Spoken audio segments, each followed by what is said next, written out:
చైనాతో భారతదేశం సంబంధాలు.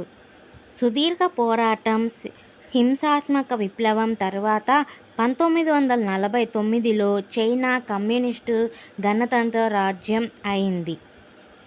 చైనా కమ్యూనిస్టు పార్టీని గుర్తించిన తొలి దేశాల్లో భారతదేశం ఒకటి. సైద్ధాంతిక విభేదాలు ఉన్నప్పటికీ బాండుంగ్ సమావేశంలో పాల్గొనడానికి చైనాకి భారతదేశం సహాయపడింది. పంచశీల ఒప్పందంపై రెండు దేశాలు 1954 ఏప్రిల్ 29న సంతకాలు చేశాయి. వలస పాలనా కాలంలో రెండు దేశాల మధ్య సరిహద్దుగా మెక్ మోహన్ రేఖ గీశారు. దానిని నెహ్రూ అంగీకరించాడు. అయితే ఒకప్పటి చైనా సామ్రాజ్యంలో టిబెట్ పరాధీన దేశంగా ఉందని పేర్కొంటూ 1950లో టిబెట్ని చైనా తనలో కలిపేసుకుంది.